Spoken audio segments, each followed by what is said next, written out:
It's here. It's now.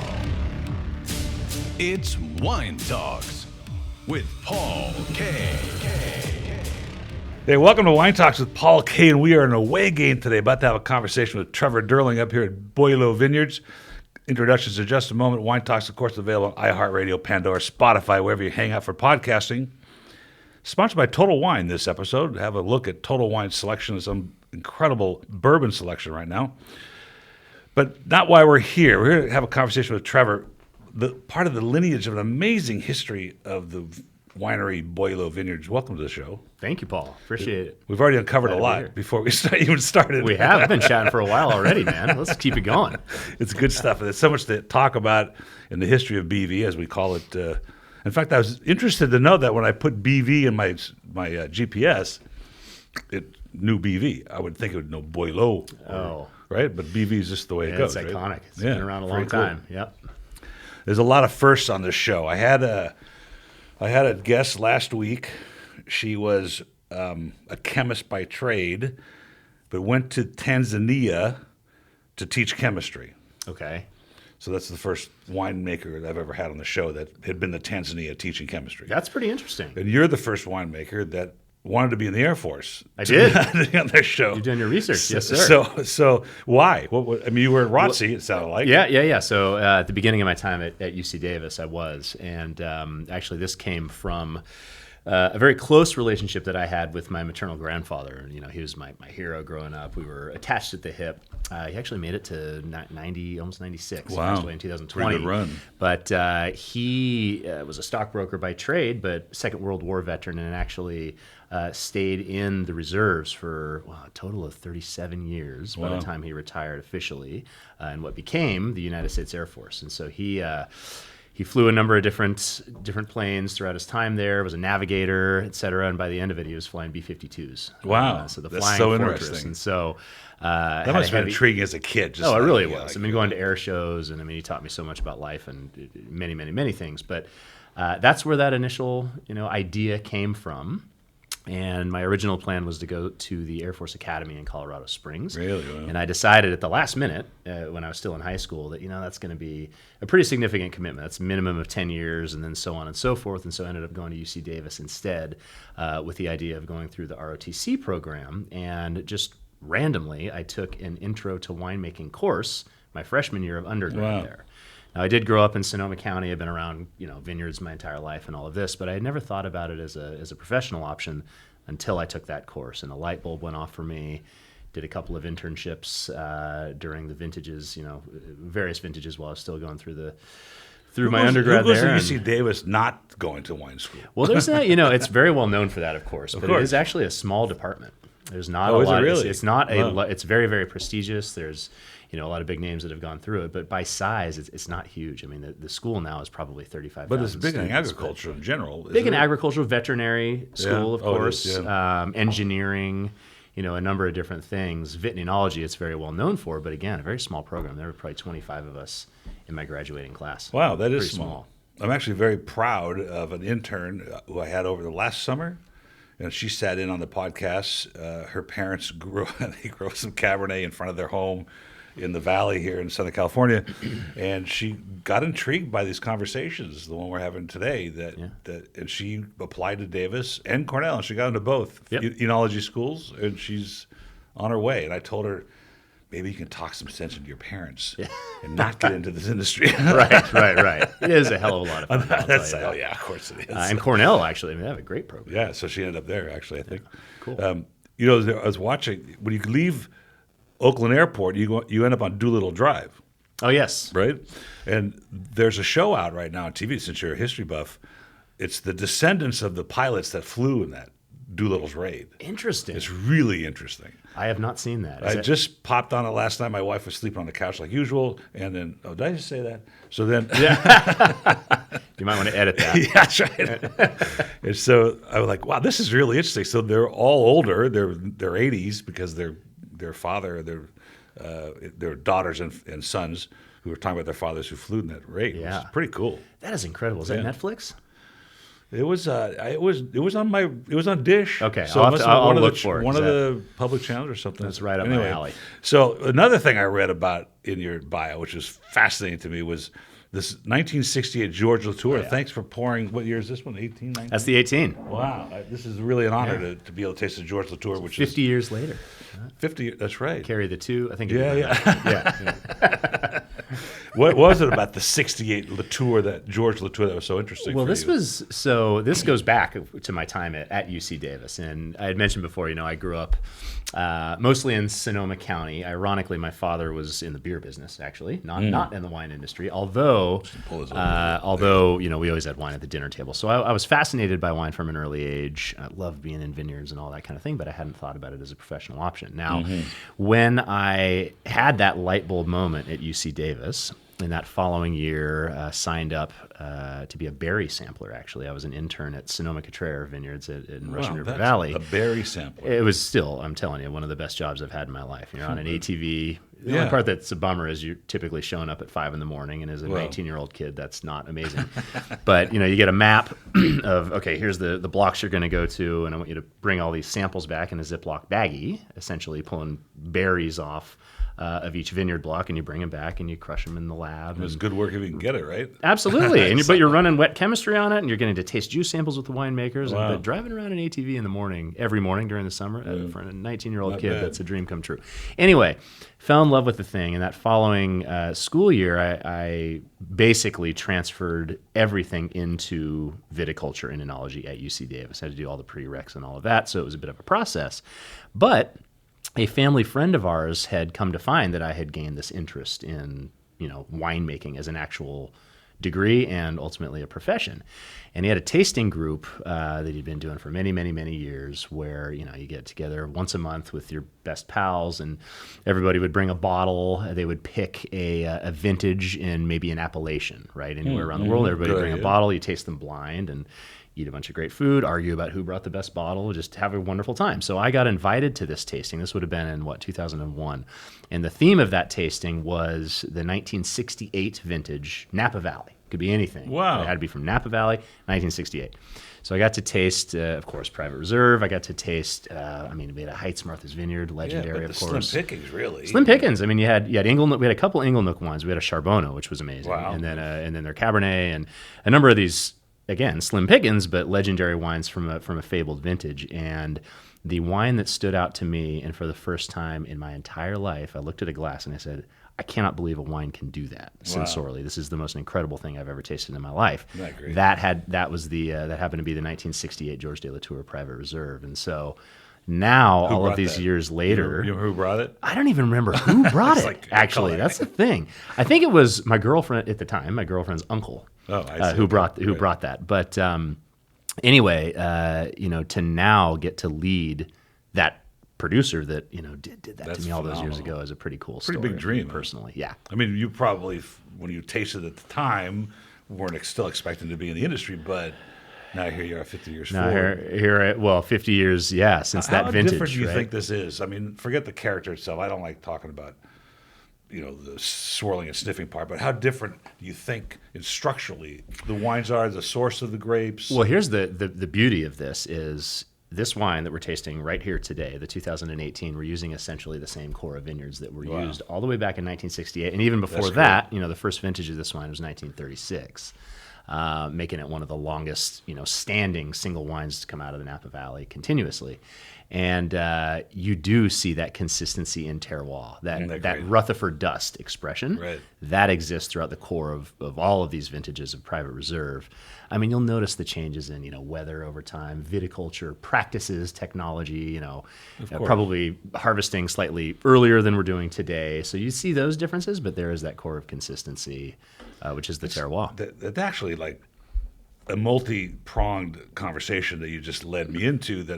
My quick story about the 68 Latour, when my dad sold his store in 1986, the new buyers wanted nothing to do with the premium vintages, which when he bought the store in 1966 or 67, it was a liquor store. Okay. And he made it a fine wine shop, one of the top 5 in LA in the 70s. But when he sold it in 86, they wanted nothing to do with it. So I've got this cases of 68 Latour.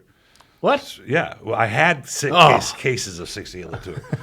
That's pretty cool. And well, what I remember is one of my employees, this is probably 1989 or so, apparently my manager was driving down the street in the South Bay in Southern California, and the kid's standing there with two 68 Latours on the corner of Narbonne and whatever, and he was stolen them. What? He had no idea what he had. He just Wow. He knew that they were special because I had put them in a special part of the warehouse. Right. And so he got fired immediately, and I Yeah. got my wines back. And so I don't remember. Oh, my what God. happened to it, but that was my 68 Latour story. That's you know, crazy. I'm going to touch on the Rutherford part because this is important, and I think for the listeners, the concept of Napa Valley wine has really driven in the consumer side of things into this opulent, fruit-forward, big wines. And here, tasting this wine today, there's such great acid and such great structure to the wine. How do we coax and how do you maintain this terroir-driven philosophy when so much of the consumerism is like this? Get away from that. Well, I'm really glad you touched on this because, obviously being in business as long as we have, we've seen changes in, overall, like, let's say consumer preference or whatever it is here in the United States in particular. I would say if you back up, and I'm sure you'll agree with this, but back up, 15, 20 years, and that's when a lot of the Napa Valley producers started, moving the needle a little bit more in that riper, bigger extraction, quite frankly, a lot of people kind of chasing that Parker scores, Parker palate, that type of thing, right? That's also what consumers really wanted to see. The only issue with that, in my view, is that when you push a vineyard like this and you get ripe to that point, you lose some of that terroir expression. You need to if you really want to maximize the expression of your place, you need to spend a lot of time in the vineyard, first and foremost. You need to do everything.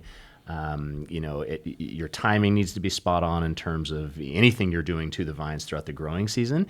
You need to harvest at the right time. You need to make sure that you're irrigating the right rows within a block. You need to have canopy management that allows you to hang the fruit long enough to get that phenolic development without having sugar levels go through the roof and the acidity drop. So we've been doing have a lot of focus there, right, in the vineyard.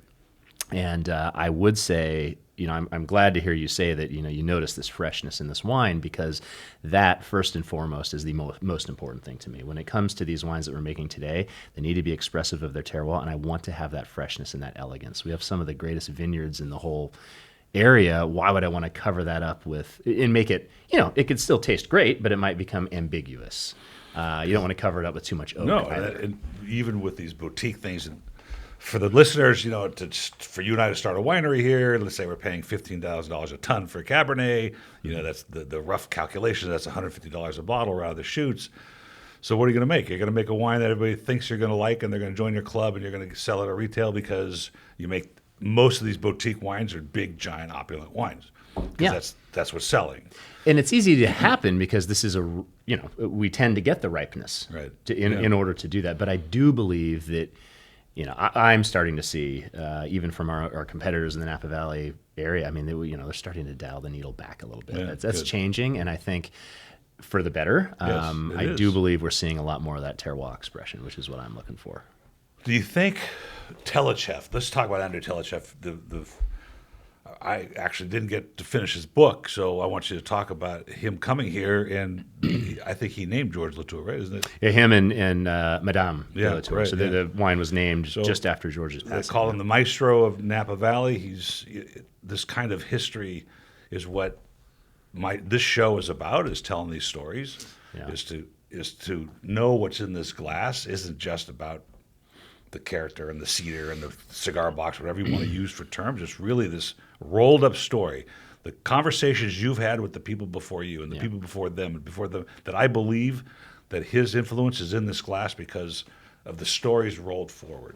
Is that accurate? That's very accurate. We have kind of a funny saying that we say amongst my winemaking team here. If we have a conundrum, it's something that we're trying to figure out, we need to make a decision on something, we'll say WWAD. What would Andre do? And that's really funny. It's true. Like and, Andre, obviously a legendary figure in the wine business, certainly in terms of the history of American winemaking. I mean, he arrived in 1938 here at BV. And single-handedly revolutionized the way that wines were made, not only here, but across the entire region. And it was through simple things like introducing, frost protection to the vineyards, or Where was he coming from?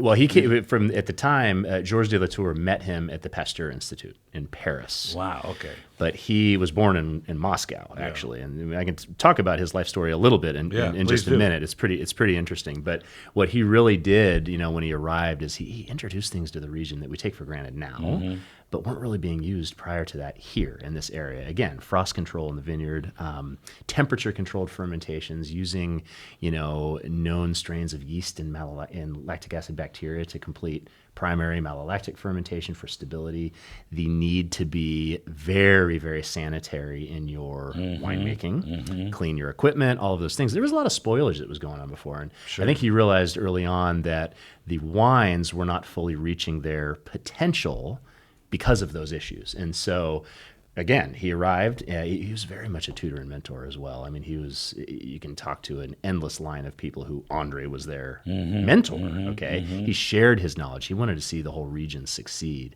And certainly the quality of wines from BV and even, the surrounding vineyards started performing a lot better. That's interesting, because the wine trade in Napa, late 1800s, maybe? Yeah. When we sort of left Southern California, came up here.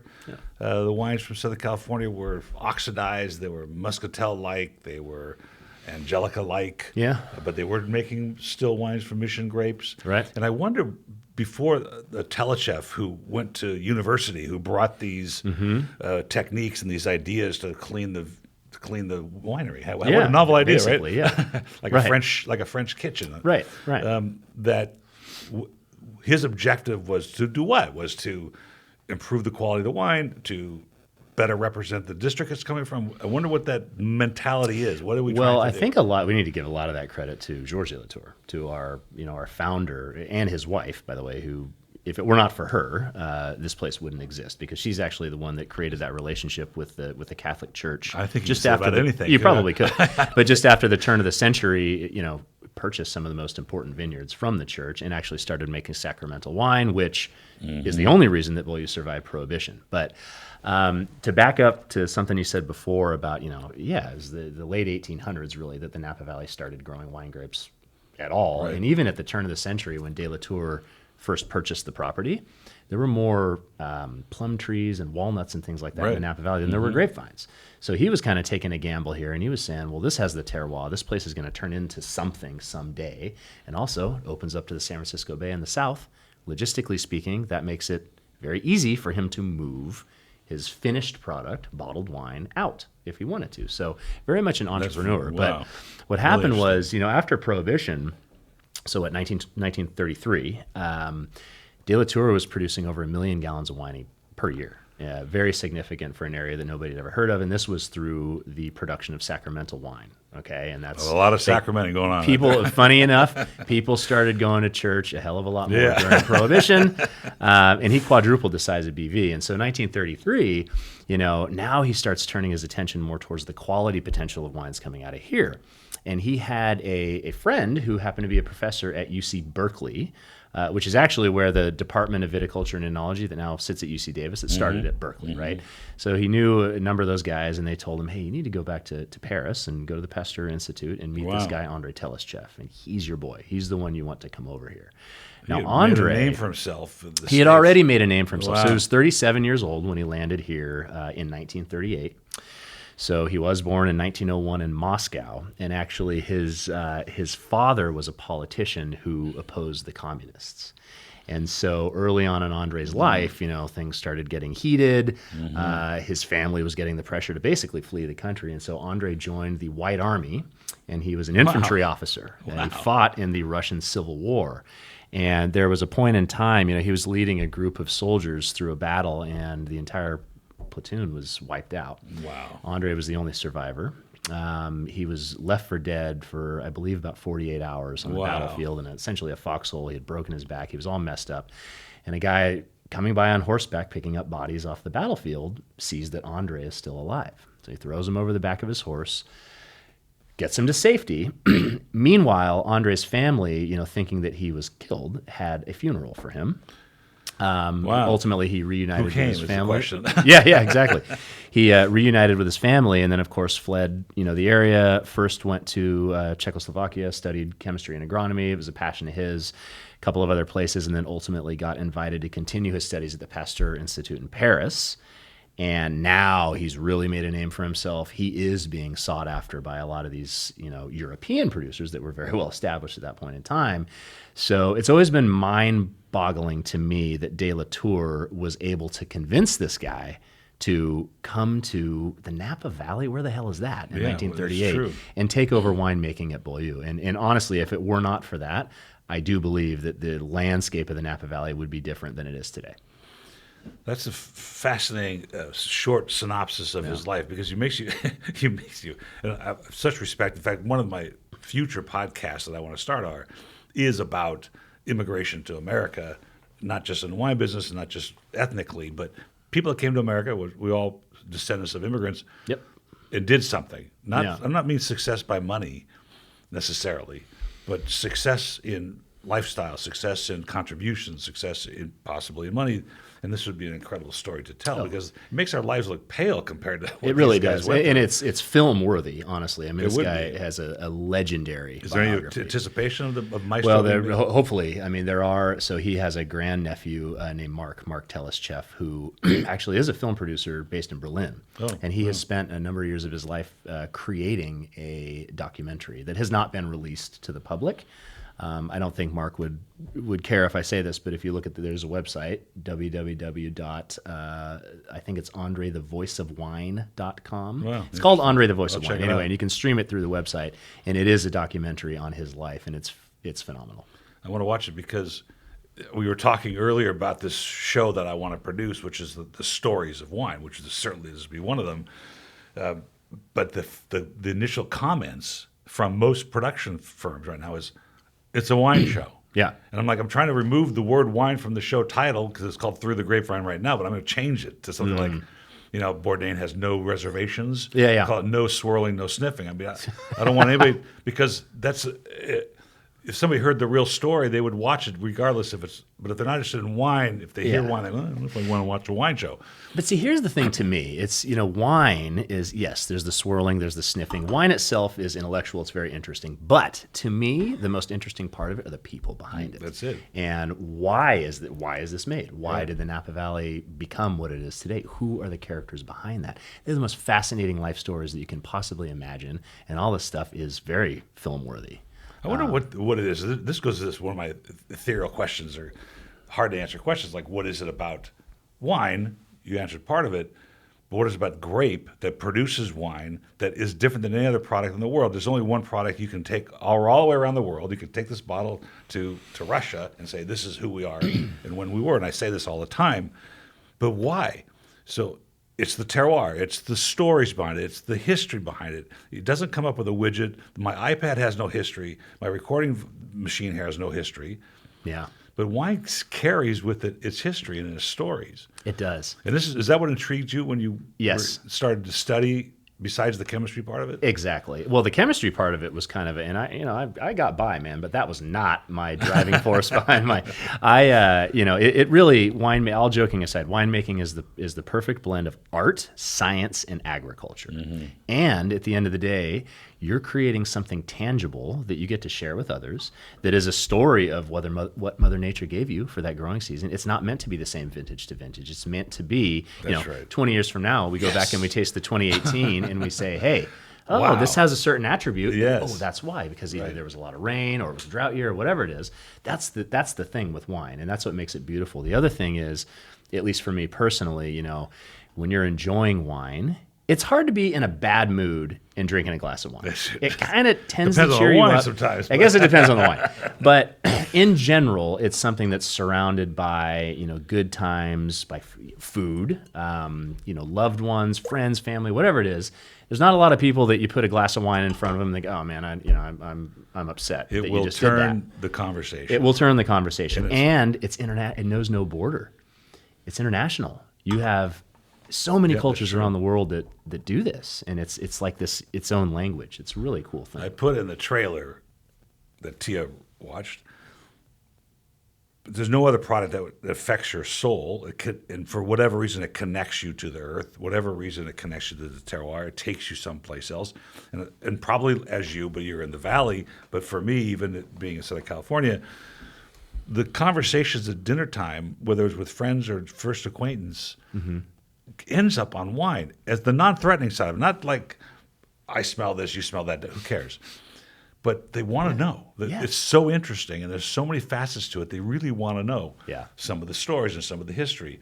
And we were talking about the Napa Valley history a little bit, having been rather young in the wine world, right? Oh, absolutely. As a region, we're extremely young. And when we used to go up to the Oregon in the late 80s to the Pinot Noir Festival or whatever, or even in California, you always said back then, this is very Burgundian. Right, but you never really heard anybody say this is very Bordeaux-esque, though I think that's certainly one of the standards that we tried to do. Yeah. But we're past that now, right? We're into, we want to be Rutherford, we want to be Oak Knoll, we want to be Stag's Leap, we want to be these things. Absolutely, because all of those different AVAs that you just mentioned are legendary in themselves. And that's again, goes back to that cool thing about wine. I mean, yes, Cabernet Sauvignon originated in the Bordeaux region of France, yes. However, you take that same plant and you plant it, of course, different places around the world, and it's going to, adapt to its climate. It's going to, well, a better way to put that is adapt to its terroir. And you're going to have a different expression of that same thing in a different place. And that's what you want. You don't want to be copying what another region is doing. You could take influence from them. That's cool. You can share knowledge. I believe that that's what makes the wine industry so great, is particularly here in the Napa Valley, but even globally. I mean, it's pretty open in terms of sharing information, and we want people to drink more wine, man, globally. That's it. We okay? want them to learn what it is. But, ultimately, you want to have that differentiation between, where, depending on where it's grown. And I think this area is well established now. Hey, let's take a break and talk about our sponsor, Total Wine. With the lowest prices in over 30 years, there's always something to find you'll love, and there's always something you'll love to find at Total Wine. Spirits are not sold in Virginia or North Carolina. Drink responsibly. You must be 21. One of these days, I went out there and I saw some Prosecco, and I love sparkling wine. I found this Prosecco. It's under $8. I found French Rosé, which is, the birthplace of Rosé, for $7. There's always something new at Total Wine to find. I just like going and perusing the Kentucky bourbon aisle, which has tons of great boutique bourbons, which is a hot product now. So shop Total Wine. Look forward to seeing you there. All right, so I always wonder, like, in 1974, my dad drove up here. I was with him on a different trip where I had to collect all these damn antiques. I still haul these fruit presses around. I think I've moved them like 8 times. Nice. And they're heavy.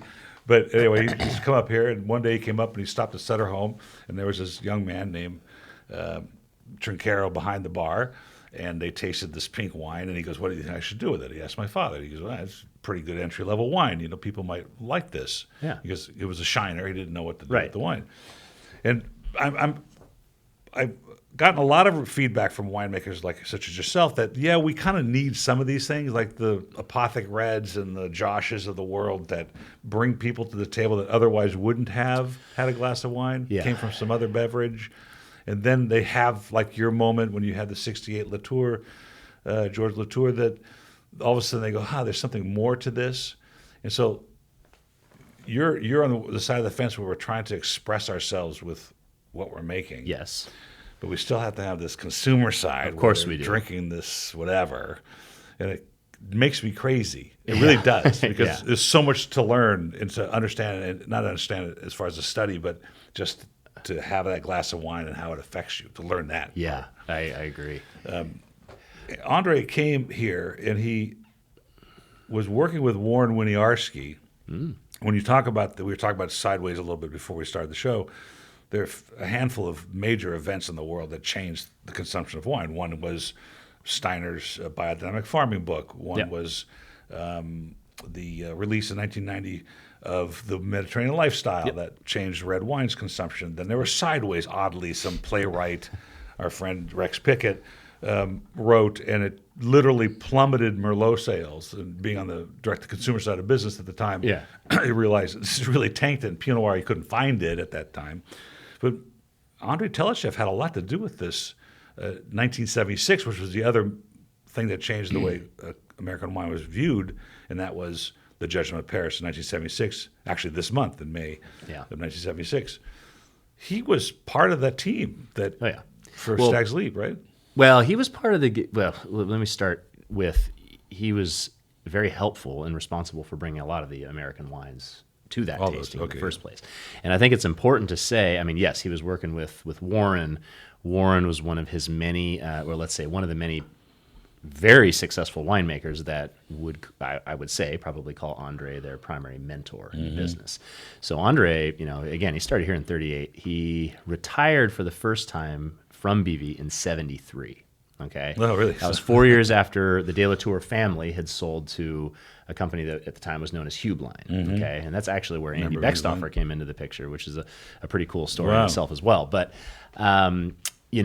during his tenure here at Beaulieu, he had become this beloved figure in the industry, and people felt very comfortable with him, and he would share his knowledge. I mean, you have guys like Mike Gergich, Mike Gergich, one of Andre's disciples, if you will.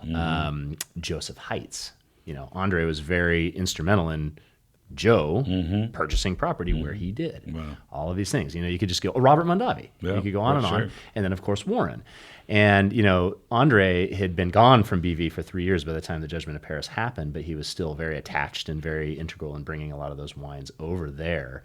And, it was right there front and center when the whole thing went down. The part of the book, I think it's George Tabor's book, the only journalist to show up, which is a fascinating conversation. But I said, I was talking on the podcast. I said, "Are you trying to tell me, George, that if you were walking down Champs-Elysees and some really good-looking French woman said, 'Let's go get a drink,' you would have skipped the whole thing?" He goes, "Yeah, totally." Really? So, I don't know about that. So in his book, he talks about that was, I think it was the first leaf of Warren's Vineyard, or the first leaf that they were going to make wines from, and Andre was the one that told him when to pick. At the time they told him. That is, I have heard that story as well. Yeah, that he basically said, "No, you want to pick now. This is." So when you talk about that, there's a woman in the valley here, Joanne Dupuy. Okay, you heard of her? Yes, I've heard of her. Yeah. So she was the one that took Stephen Spurrier around to find the wines. Yep, for the tasting. And she had a relationship with Andre Tchelistcheff, and she kept asking, "I want you to take me. I want you to head my tours up." She was doing tennis and wine tours. Okay. And so one day, apparently, I don't know if it was the market in Yountville or one of the local markets in Napa, she's in line, and it's Andre and his wife, and she goes, "I'm going to do it for you." Like, it was just total weird thing. Like, wasn't meant, that conversation wasn't meant to happen, and it happened that day. And so the day that Jim Barrett learned that he had won the Burgundy side of that, he was at Chateau Lacombe. Yeah. And Joanne Dupuy sitting between Tchelistcheff and Alexis Lachine. Yeah. This is like phenomenal to me, right? That's so cool. Isn't that crazy? That's so crazy. I mean, that's such a great story, because we got on the bus and we acted like we had just won the homecoming game in football, because they were like screaming and yelling. Well, and I think they were probably trying to be respectful of the French and not go too crazy in front of them, right? Because it was a big deal. I mean, they won both categories. She whispered in Andre's ear that they had won, and he goes, "Don't say a thing. Don't say a thing yet. Yeah, wait. We're their guests here today." That's not going to go well for us. So when you're looking at your winemaking and you have this history to look at, is that a lot of pressure for you? It's like, I don't, I mean, ultimately, so I wouldn't call it pressure. I call it a sense of responsibility. I mean, I consider myself, I mean, honestly, I'm very, very lucky and fortunate to be the steward of this place. Yeah, and my whole team looks at it this way. I mean, we're a chapter in this very, very long and important book. And we want to write a very good chapter here. We want to hone in on the things that are really important to us as a winery and focus on, let's say fewer things and do them really, really, really, really well. And we always think about, okay, well, what made this place great in the first place? There's a reason that Beaulieu exists, okay? There were some legendary figures to have come through these doors. I mean, if these walls could talk, man, it would just be incredible. Right? But no, it's a really cool honor, but also a responsibility. And so, that's something that we take very seriously every day. And we really do consider, I mean, I personally think about it all the time. If I'm left with a decision to make about, particularly if it has to do with wine quality and blending and things like this. It's like, well, what would Andre say here? That's a really important thing because this is part of corporate America. It's a big organization. You're selling a lot of wine, and in order to maintain that sort of boutique feeling, you have to think that way. And that's really quite noble to do that because you could be thinking about how much money can I make to do this, and how can I produce wine that's cheaper and thinner and broad market and get away with it. You could, but here's what I think. I mean, look, I like to make money just like anybody else, right? Yeah. Who doesn't like to make money? But when you think about it, for me, it comes down to long-term thinking. Because it's very easy if you are part of a big organization, and the benefit of that, of course, is you have great pocketbooks behind you. You get these investments in the perfect places. I mean, for example, we're doing very well with things like sustainability in the vineyard, and there's all of this effort and investment going behind things that are going to better the environment and also raise quality of wines. So that's really cool. But that being said, if you make short-term decisions constantly and you're too tied to what the current consumer trend of 2023 is, and you adapt your winemaking style, whatever it is, you might make money to sell more wine in the short term, but 10 years from now, you're in a place where now you've kind of, you've pulled the equity of your entire story down a bit. So you need to stay true to what is going to keep this place afloat 5, 10, 15, 20, 100 years from now. And I think that's what my predecessors were always thinking about. That's hard to do. It is. But it's a fun challenge, and it's job security, man. I think the prevailing European thought process, and maybe I'm sure it's here as well to the finer vineyards and finer wineries, but America, capitalism and the new world is maybe not be as prevalent, but it's the idea I'm just a steward. I'm just passing through here, and I want to hand this off. It is not about me. It is about this place, right? And that is at the core of how Beaulieu has always operated. I mean, Andre is probably the prime example of that. That guy, not only was he 4'11", right? but I mean, this powerhouse and this amazing personality. But he didn't ever. He would always give others credit for things. He was not an egotistical person. It was never about Andre. It was about the place. You said something that's interesting. That I always is this rattling? Must be this, yeah. Oh, is that? Every time. It's just, oh yeah, they're very sensitive microphones. I'm slamming the table here. No, like that's dictator. okay. It's just like this side of my ear. The guy like Andre who stewarded this place, and now you pick up the stewardship, which is much of what we do and what we think the history of. And you said something interesting, which is to make better wine. And one of my sort of rhetorical question is, what does that mean? I mean, what is our objective with all this technology? We didn't have sorting tables. We didn't have all the other things that we have today. And what is that doing to the wines? Obviously, it's much better than the technology than what he was working with. And I had a conversation with Peter Mondavi about like the 1949 Krug or the 52 Krug or something, and it got this really great rating recently, meaning the last 10 years, let's say. And so what is the objective? What is it? To best express what we have? I think it's to best express what we have. I think, a lot of those back vintages, for example, when you know this as well as I do, but you taste them right after release then, and they're probably not that palatable because they're really built to, they're going to lay down for a very, very long time. Now, the technology and all these things that are available at our fingertips today, that ultimately just gives us better control over things like extraction or berry selection or viticulture practices that can both raise the quality of the grapes coming off of your vineyard, but also save a heck of a lot of water, for example, or whatever that looks like. I do believe that there's something that exists, which is a wine that is too perfect. And if a wine becomes too perfect, it becomes non-interesting to me. There needs to be a little bit of that, and I call it, quote unquote flaw. Yeah. But there needs to be something interesting and unique about the wine. If you have everything, you've done it all by the textbook, and it's just it can become one-dimensional. Yeah, you're right. It's kind of mono. And it's the same. And I noticed this when I put blends together. So we're tasting this wine, Georges Latour Private Reserve 2018 right now. There's 100 different components to this wine, and oftentimes we'll go through and we'll taste, obviously every component individually. They might be all A+ on their own. You put them together, something's missing. They don't play well together in the sandbox, whatever that is. We may have discounted something earlier on in the process that on its own would be like a B minus, let's say, but maybe it has that one attribute that this blend is missing. And so you reintroduce that to the blend, and all of a sudden your level of complexity has gone through the roof.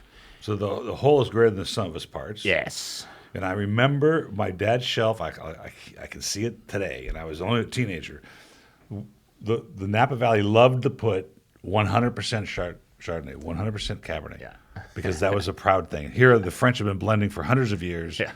Understood what you now just explained, Yeah. but we were just starting out. And I think, much like consumerism in Asia, the early adopters now are drinking value wines that are well made. They don't have to buy Opus. They don't have to buy George Latour. Not to discount it, but they all the Asians when you enter into a culture, they go after the best stuff they can find, and then all of a sudden it starts to mellow. And same with manufacturing. I'm sure is that you start out with a philosophy and you realize, maybe if I adopt this idea, learn this from somebody else, Right, to make it work.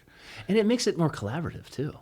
And that's I true. mean, it's really a cool thing. I mean, all the time, man. I've got a lot of, friends or former classmates or whatever who are working in the area or abroad or whatever, and we invite each other to taste each other's wines all the time because you want to avoid a house. I mean, somebody's got to do it, right? I'm going to say this. I'm going to say this tongue in cheek because I told you that I had the Armenian clan in, and we're very proud people. There were 12 princes back in the day, and they didn't get along. They got along better with their neighbors. And so I asked the same question. There were 3 winemakers there, and I said, "Is there a consortium of? Do you get together and No, we don't do that. Really? Because it's competition. Yeah. We're very proud. We're going to make the best wine." And there is that. Don't believe me. There's that. What I would call healthy competition course, in the Napa Valley. But I would say, and honestly, I probably should give a lot of this credit to Andre because I think that's really how he looked at it. He's like, man, a rising tide lifts all boats. Yeah. We want the Napa Valley to show up on the world map, man, not just BV. Yeah. And it is Great. common practice to have colleagues and whatnot come through and taste final blends with us, and we'll poke fun at each other, and we're competitive, but we're typically very friendly, and we are very open to sharing knowledge. With You're each artists other. too, right? Yeah. I mean, that's sort of part of it. Is there any other product you think that lends itself to sustainability, since you brought it up, than wine? I can't think of one. I've gone through this many times. What other product that we do besides regular agriculture can be affected by sustainability? Well, that's what I was going to say. I mean, for me, the only thing that really comes to mind is agriculture in general. I mean, you could apply that, of course, to a lot of different things within the agricultural realm. But wine, in my opinion, is probably the best example of, a tangible luxury item that focuses heavily on sustainability. So here, the boardroom conversation about sustainability is about economics? Is it about the environment? Is it about contributing to society? Well, and honestly, all of those things. But I think first and foremost, it goes back to something I said before, which is that long-term thinking. Okay, we own a lot of land in the Napa Valley. BV specifically, we're at about 1,100 acres. Wow. Think about that. Napa Valley is not that big when you compare it to, Bordeaux, for example. And we're 30 miles north to south, 5 miles wide. 1,100 acres is a lot of land. About half of that's in Rutherford. Yeah, it's huge. Stuff down in Carneros, up in Calistoga. But we're not offloading that or getting rid of it anytime soon. And so personally, I want to leave our vineyards in this place better than how I found them. And I think that's also how the company looks at it. But it's also, you make these changes and these investments now. Our land, man, that's our most important asset. Sure. 50 years from now, we want it to still be viable. We don't want to leave it as a dump. So, we've been focusing a lot lately. I mean, I would say as an organization on, we have metrics that we look at. We look at waste to landfill. I would like to get to 0 waste to landfill. Really? We want to be able to compost all of our pumice. We want to be able to, everything. We want things that are coming in, bottling materials and all that. We pay attention to the shippers that they land at the winery, and we want them to be recyclable material. That all adds up. Believe me, when you're at a place, there's a lot of wine that's being made in the Napa Valley. This is very, very important. But then in the vineyard itself, and plus the water savings and all of that, in the vineyard, one of the big pushes over the last couple of years is we are converting everything. We're moving away from spraying, basically. There'll still be things you need to do here and there, mostly organic, right? But turning towards more mechanical weeding, for example, which is a lot more costly and time-consuming, because now you've got to invest in these machines where you go through and you mechanically weed under your vine in particular, which takes a hell of a lot longer than taking a spray rig and just blasting it with not that we would use Roundup, but some people talk about that right now. Did back in the day. And, it's a lot harder. But at the end of the day, it's way better for your soil. It's way better for your vines. You're going to boost your quality. You're doing a better thing for your environment right there immediately at the vineyard, and you're going to leave it a better place than you found it. And so the investment's happening significantly on that front. Is that the sheep that we saw driving up here? That's a lot of it, yeah. So here's an interesting thought that I've always had with our industry. Let's talk about organic for a second and biodynamic and the certification. Yes or no, it doesn't matter to me. For me, the certification of either one of those is more marketing than it is actual, organic, heartfelt attempts.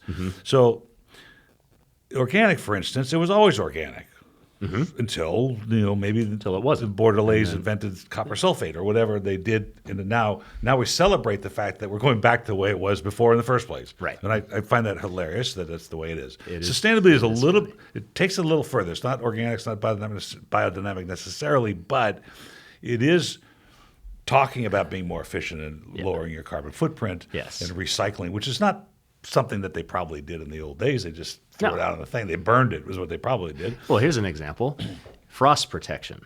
You go back, 30, 40 years ago, what were they using out there? Using smudge pots. Smudge pots, Okay, right. so you're basically polluting the air, and you've got these things that are burning right there in the middle of your vineyard. Yeah, right. And it could probably be cool to say. I remember hearing a quote from Andre actually talking about, he'd see them lit up at night, and it was like the army protecting. It's pretty his cool vineyard. looking, actually. Kind of cool. Now that aside, okay, that's turns out not amazing for the environment. No. And so now those are banned. We ain't using those anymore. It's all wind machines.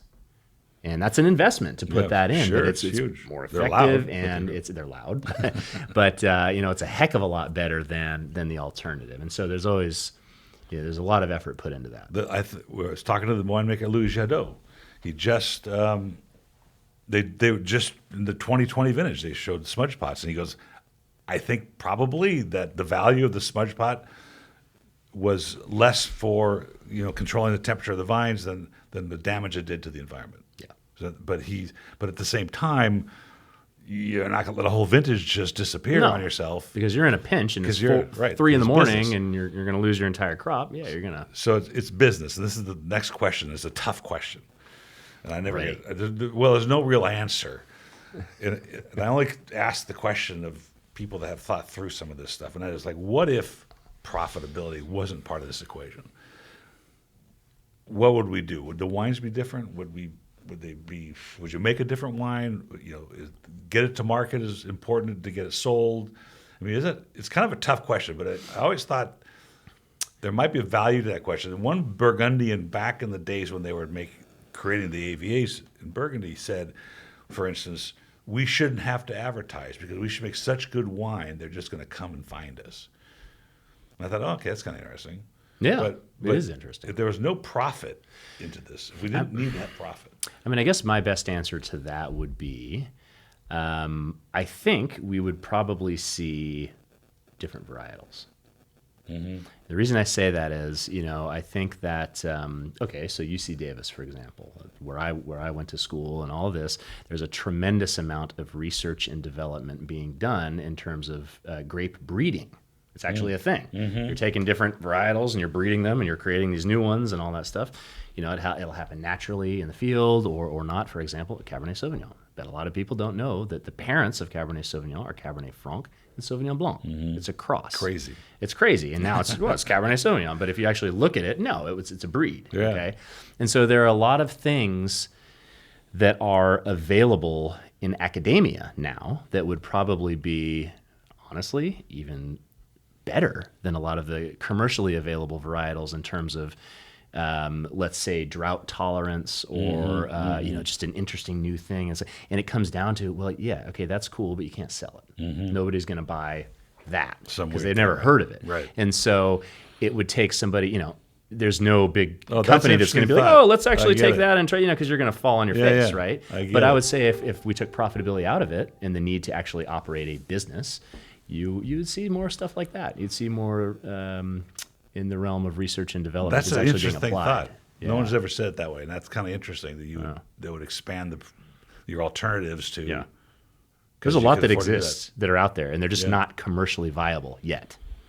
We're already on 50 minutes, so we're going to wrap this up. But we're not even touching half the stuff I brought up here.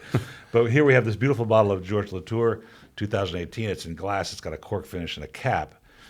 And part of the sustainability movement, and a lot of stuff you read about and research you see, are alternative closures. And in fact, my answer, the only thing that the Master of Wine people liked that I did during my test was the conversation about packaging. Okay.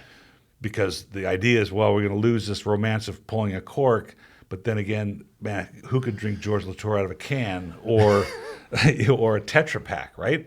And so there's nothing like glass. Even though we drink water out of plastic, I had the luxury or the privilege to taste a wine that was in glass and the same wine in a can, and they're different. Yeah.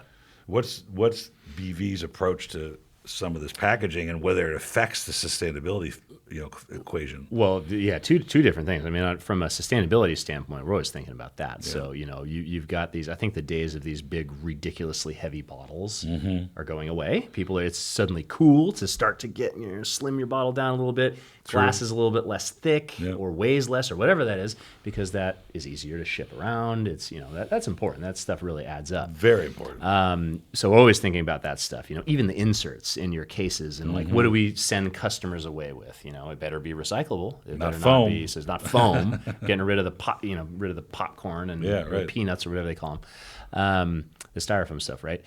The other thing you touched on though was the cork finish. Now it's important to note that cork plays an important part in how the wine is going to end up tasting. I mean, obviously, cork is not airtight, so you're getting a little bit of that micro oxygenation going through the cork, getting into the wine. That is what helps, a big red, for example, develop and gain complexity over time.